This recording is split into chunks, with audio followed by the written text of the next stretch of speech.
د 1400 کالو له یوې افغانۍ جینۍ سره ملا خراب کار کړی دی او بیا ورڅخه ویډیو هم جوړه کړې ده چې همدا ویډیو اوس په سوشل میډیا لیک شوې ده او ښه ډېره زیاته وایرل شوې ده.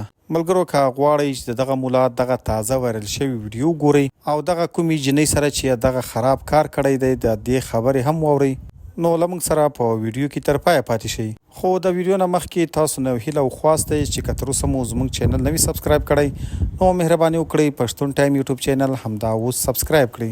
قدرمن دوستانو په سر کې باید اول دا وایي چې دغه کوم خلک هم چې خپلې خویندې میندې او لورګانې ملایانو ته لیږي نو له هغوی سره به همدا کار کیږي او همدا به انجام وي.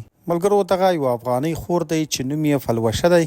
دغه افغانۍ فلوشه اوس په چغو ژاړي چې زما څه بیماري وه زه ملا ته ورغلم چې ماته څه تعویض یا ساخت راکړه نو دغه ظالم ملا هم دغه جینۍ ته ساخت ورکړی دی او له همدغه ساخت سره یې اوبه هم ورکړي دي چې همدا اوبه هم وڅښه او په همغه اوبو کې ورته د نشې څه مواد اچولي.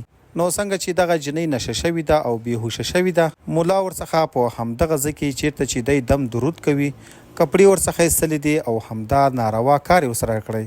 د همدې ناروا کار په دوران کې له همدې جینۍ څخه ویډیو هم جوړه کړې ده. ملګرو دا معلومه نه ده چې د دغه ملا څخه دغه ویډیو په سوشل میډیا باندې څنګه اپلوډ شوې ده. معلومه نه ده چې ملا دغه ویډیو د دغه جینۍ د بلیک میل کولو لپاره اپلوډ کړې ده او که د ملا لنډي په څیر ورڅخه موبایل یا میموري کارډ ورک شوی دی. دغه 14 کلنه افغانۍ جینۍ اوس په چغو ژاړي چې ماته اوس په ټوله معاشره کې او کورنۍ کې په بده سترګه راته ګوري او زه ډېره زیاته پریشانه یم. دا وایي چې زه خو بیماره وم ما یوازې د خپل ځان د علاج لپاره ملا ته ورغلی وم او دغه ملا را سره په چل او په نشه کې همدا ناروا کار وکړ. ملګرو د دغه ملا دغه تازه ویډیو موږ ته هم اوس په لاس راغلی ده. که د ثبوت لپاره کوم ملګری غواړي چې همدا ویډیو ګوري نو زموږ چینل سبسکرایب کړئ موږ ته کمنټ وکړئ زه به دغه مکمله ویډیو له تاسو سره شریکه کړم. تاسو یې په خپله وګورئ او بیا مو خپله رایه موږ ته په کمنټ